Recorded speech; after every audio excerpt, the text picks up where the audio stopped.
I wonder if it'll rock sideways. Or do I gotta turn it hoe? What I gotta do? What I gotta do? Orientation is locked. Rotate device back. Oh, maybe I gotta unlock that hoe. Let me see. Let me see.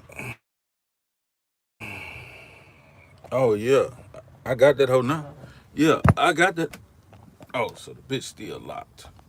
The bitch still locked. So I gotta rock it like this here. Yeah, let me see how that go. Yeah, I got it now. I got it now. And as you see, we back on the grind.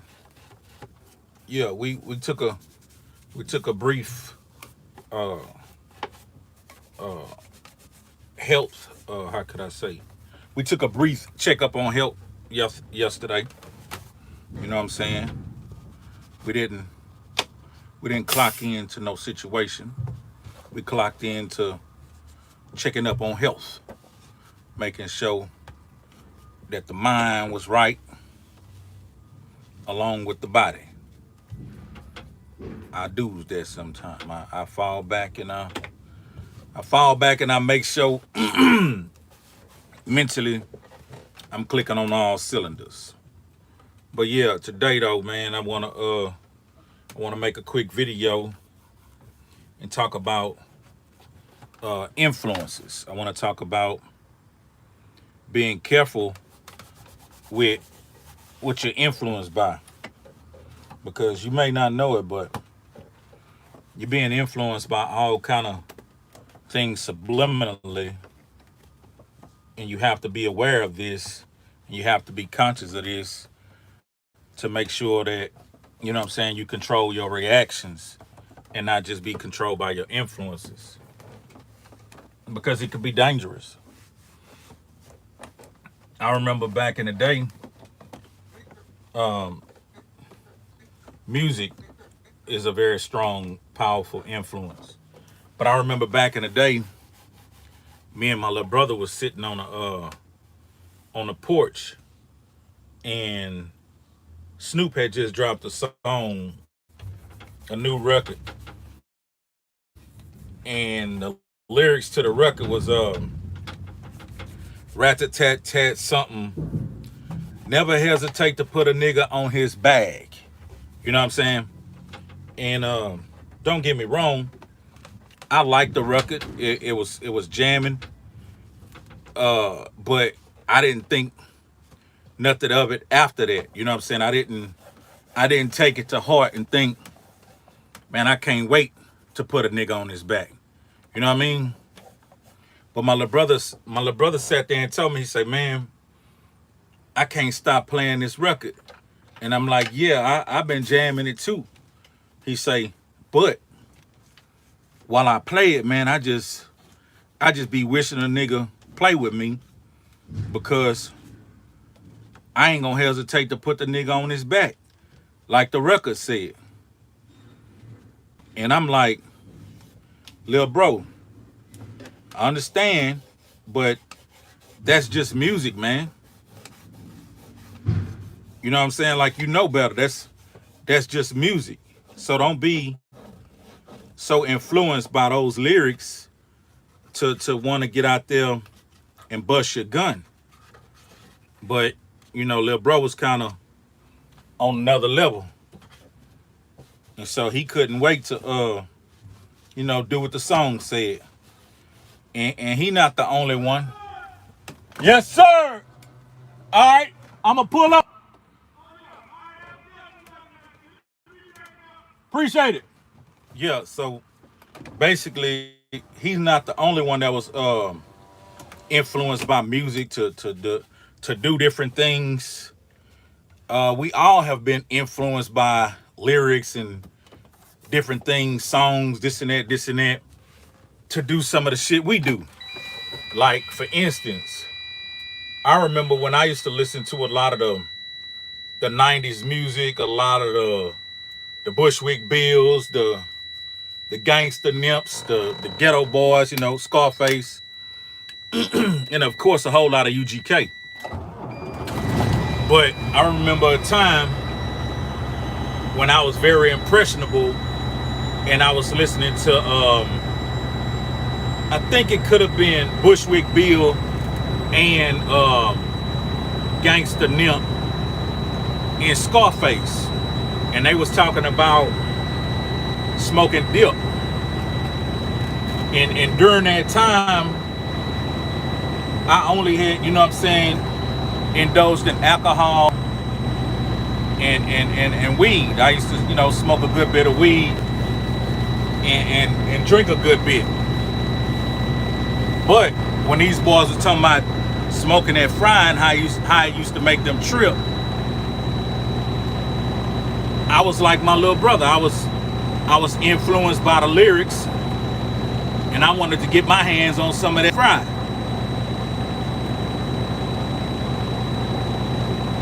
You got to be careful with the influences, you know what I'm saying? Because subliminally, in your unconscious mind, while you jamming all this here shit, it's becoming a part of your thought process.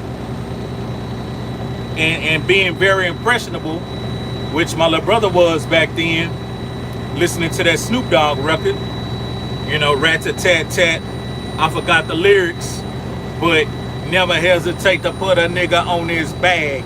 I know y'all remember that shit.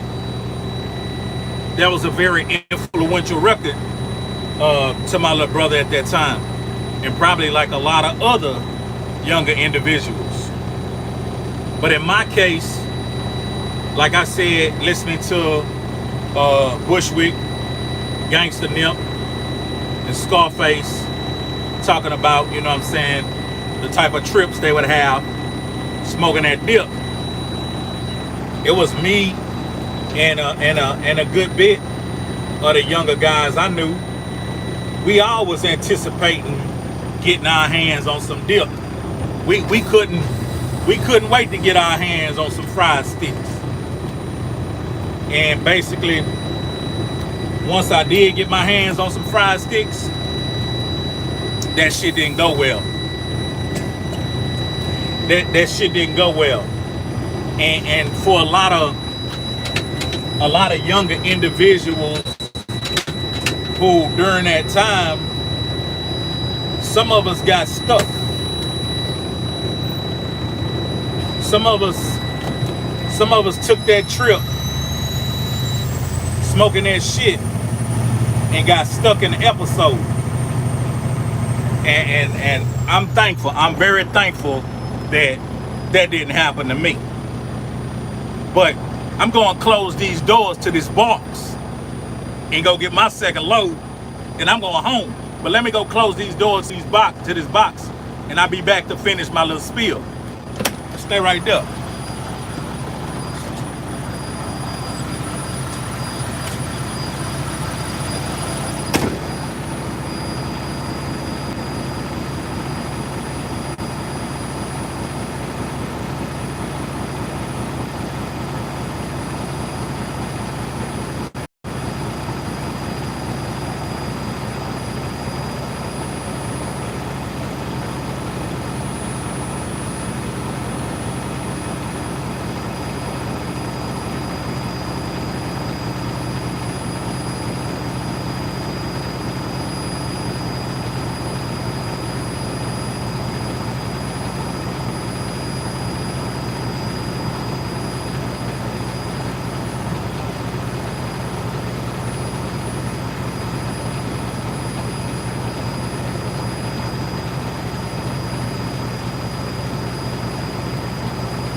Yeah, I had to go take care of that business.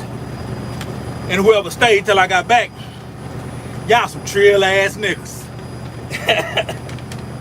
Yeah. Yeah. But look, so being from a small town like PA, you know what I mean? Normally, the smaller towns that's close to like a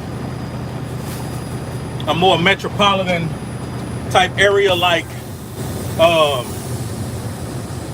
Houston, Dallas, like normally those bigger cities kind of set the tone for what kind of influence may be over the little smaller surrounding areas.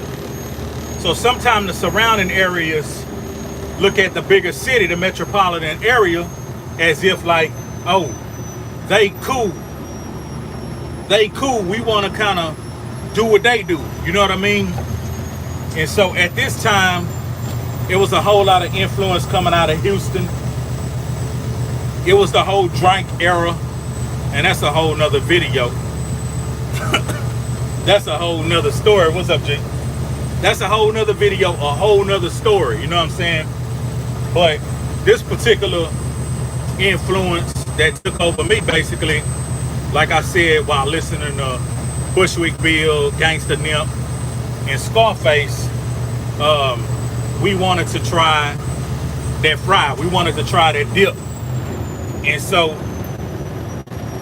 I got my hands on something. And one night I got my hands on some, and I was kicking it with some younger homies and shit. And I was drinking Carlos Rossi and one of them big ass, that's another influence. The big ass gallon wine with the little handle on that bitch. I'm drinking that whack ass shit being influenced by E40. You know what I mean? So you gotta be careful with them influences. So I'm drinking that whack ass shit. Be honest with you, I didn't even like the wine, you know what I mean? But that's what the song was talking about. So I was drinking that whack ass shit. And so while I'm drinking that whack ass shit, my niggas introduced me to some green monsters, some Perfecto sweets, big green motherfuckers. Then them niggas like, hey, we got some dip. And I'm like, damn, that's been on my menu. I can't wait to try that motherfucking dip. Boy, you would have wished you had them. Who out there doing what? Cause hey, I'm gonna tell you some shit. Who out there doing what, man? I'm on the grind a bit, but hey, I stopped to tell y'all about these influences. And you gotta be careful about these influences, man. You subconsciously, meaning involuntarily, you're not trying to, but what I'm talking about right now may be an influence on you. But it's a good story because it's a good, a bad, and an ugly. It's a complete story. But when you got just negative influences that's going straight off the cliff and you consuming that, it might drag your ass. It might drag you to hell. You know what I'm saying? But so peep it out. We in there smoking and drinking. And them niggas put the Perfecto in, was it a Perfecto? What's that big long green motherfucker? Come on, man. Somebody gotta know this here shit. It wasn't a Perfecto. It was let me see. What's that big green motherfucker? What that bitch was called? I forgot. It's called a Green Monster. Big long ass sweet. Stuffed. You know what I'm saying? So they put that bitch in rotation and they got a couple of regular sweets in rotation. Then them niggas take some foil paper and they open up that foil paper and shit. Optimo. There my nigga go. Steve. Salute my nigga. Hey, that was that optimizer. Hey, you know what I'm saying? That was that optimizer, nigga. Them niggas had that optimizer in rotation and they had some regular sweets in rotation. Then them niggas pulled out that motherfucking foil paper and had a little ugly ass green looking little motherfucking joint. It's nothing. You dig? It's nothing. And I'm drinking that Carlos Rossi and shit. I'm out my body, but I'm pretty much drunk and high. Dunkin' Hines. I'm Dunkin' Hines. That's it. You dig? Ain't no big trip. I'm just Dunkin' Hines. But When them niggas put that motherfucking dip square in the rotation, nigga, nigga, when they put that motherfucking dip square in rotation, nigga, I was out my body, nigga. Nigga, I saw myself step out of my body and watch myself and say, boy, you a goddamn fool. Why in the fuck did you smoke that shit? You know what I'm saying? That's me standing outside of me. I'm sitting down, stuck. I don't know what I done myself, but I couldn't wait to try that dip. And I'm standing in front of myself like, you dumb motherfucker. You were cool on that Carlos Rossi. You were cool on that Optimo. And you were cool on that blunt. But here you done laid there, you understand, listen to the motherfucking rap songs. And you done smoked that motherfucking fry. Man, hold up. Nigga, I got so motherfucking high. Now, God forgive me. And I hope this brother forgive me. I went to tripping on my little partner. And I'm really clowning with him. Like, he got a bunch of partners in there, and I'm clowning with him because, honestly, them niggas have been playing with me a little too much, and I'm not really from their hood, and I know they ain't really know my background and shit, so they thought I was a big friendly-ass nigga. So I'm just really, like mentally on some other shit, fucking with them to see how they react, to see how tight they is with each other. So I started posing threat. And it's amplified because I'm on that amp. I'm on that amp square. I'm opposing threat to my little partner. All the while I got control. I'm really just clowning to see how close his partners is with him. And I want to show him, stop having so many niggas around you if they ain't really ready to scratch or bust a nigga ass, you know what I'm saying? So I play him to the left like, bitch ass nigga, I'm tripping, you know what I'm saying? And so I went on, pull the plug on it. And I told him, I say, look, nigga ain't being for real with you.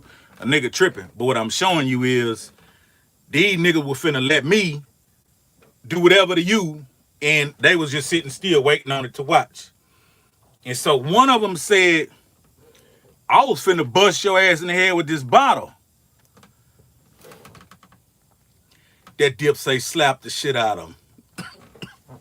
Nigga, I turned around like a motherfucking demon, nigga. I was on demon time, nigga. I turned around and wow, backhand slap that nigga, man. Hey, man, if you see this video, homeboy, hey, man, I don't mean no malice about it today in 2021. I'm just telling the story. But I turned around and slapped the spit out that nigga mouth. Bitch ass nigga, what you talking about? You know what I'm saying? And I stood over the nigga full of that shit. Bitch ass nigga, say, nigga, you ain't finna do a motherfucker thing. You all ass niggas, you know what I'm saying? You all ass, hey, that motherfucking dip squad had them bought the devil up out of nigga. Hey, nigga, talking about an alter ego, say, man, that motherfucking water had then took me on a real hell of a ride. You know what I'm saying? So I'm standing over the nigga and I'm addressing them niggas. I'm looking them all in the eyes and shit, and all of a sudden I started hearing crickets, meaning I had to been on the stage a little too long. And even a hoe-ass nigga would have got tired of that shit and said, man, fuck this nigga. But ain't nobody did nothing. Hey, I appreciate y'all, my nigga. Everybody that was in that room, I appreciate y'all. Because what y'all should have did was jumped on my motherfucking ass and split my motherfucking head to the white man. But I'm glad you little young niggas ain't fuck over. Try that shit these days, I'd be a dead motherfucker. But look, so I realized I've been on the stage too long with that shit.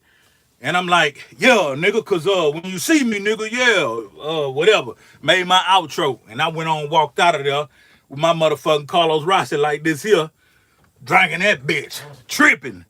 But by then, that fry had then jumped all the way on my ass, nigga. The fry had me like this. You know what I'm saying? I wanted to do something, but the fry told me, nigga, do this. You know what I mean? The fry was controlling my motherfucking ass. And so, nigga, I'm so motherfucking high, paranoia is setting in, nigga. I walked by some bushes. The motherfucking bushes started talking to me. Nigga, I found myself walking by the bushes, and I guess the wind blew and made the bushes kind of whoosh, you know, whatever. I interpreted that shit like the bushes was saying, Bitch ass nigga, I'll do your whole ass up.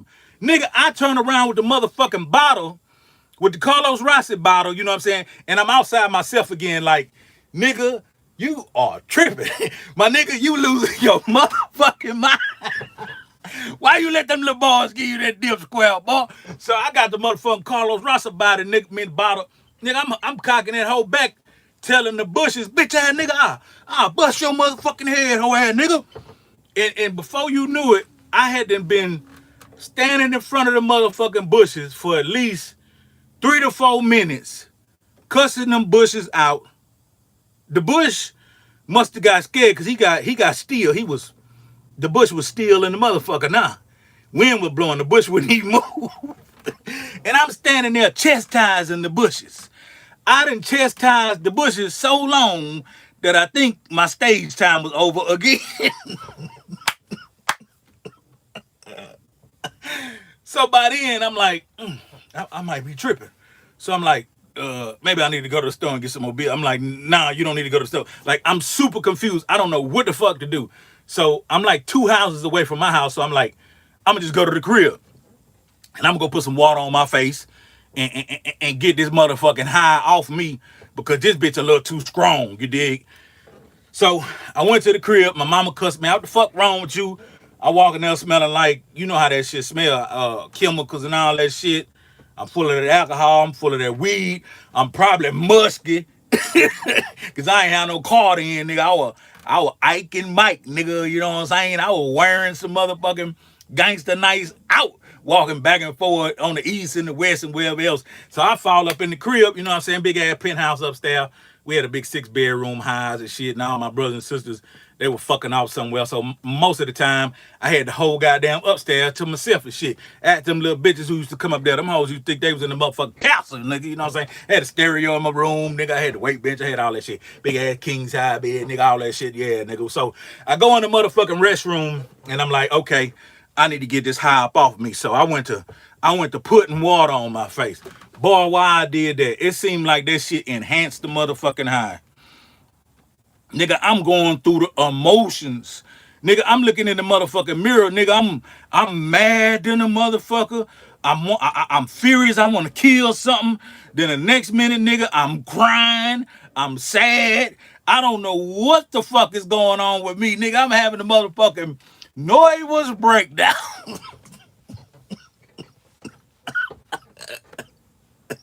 Nigga, I'm losing my motherfucking mind at this moment. So finally, I just started praying. Like, hey, Lord, I know I wanted to try that fry, but this ain't it. This ain't it, Jesus. You know what I'm saying? Take it away. Take this shit away from me. You know what I'm saying? So I'm thinking, wash your face some more. Put some more water on your face. So I put water on my face. Now, I know y'all think a nigga just probably clowning, but I'm going to tell you straight up. While I was putting that water on my face and coming up and looking in the mirror, I swear, I looked in the mirror for probably 25 minutes. And while I was looking in the mirror, my face changed. And it changed to my little brother's face, my big brother face, my other brother face, my uncle, my cousin. My face was changing into every male in my family in that motherfucking mirror. That's how hard that dip had a nigga tripping. Until finally, I guess it started subsiding just a little bit. And I went in my room and just put the stereo on and shit. And I couldn't find a volume that was comfortable for me. Everything was irritable. Everything was being interpreted as what it wasn't. And then I finally found like a medium volume. I put on this purple light I got in my room and I just sat in the chair.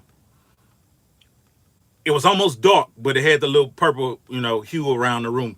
And as I'm sitting in the chair, nigga, I'm like in a trance. I stayed in that motherfucking chair till the next morning. Never went to sleep.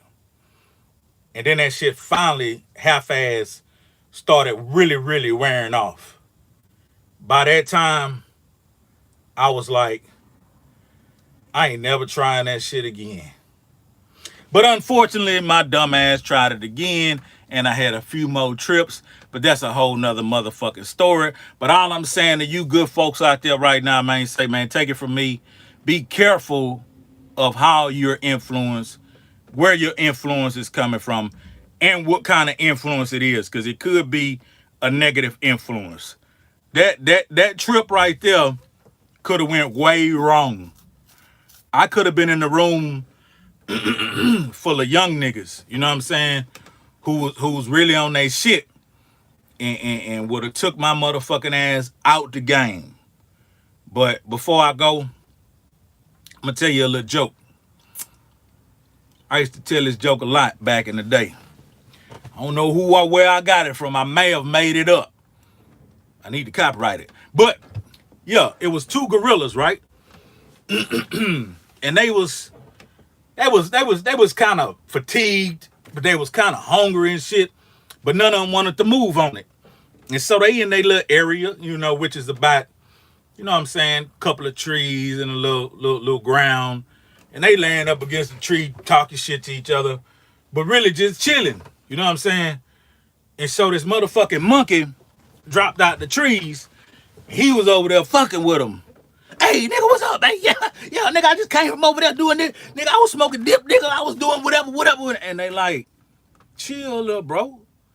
And he like, yeah, man, y'all big lazy asshole ass niggas. Yeah, man, say, man, I was over there stealing niggas bananas and all kind of shit, man. I did this here and I did that there. And so the other one was like, damn, nigga, calm down. He went back to trying to chill. But all you can hear is the motherfucking monkey. So a few moments later, you check back on the two gorillas, and them niggas was sitting there eating monkey stew. I'm out.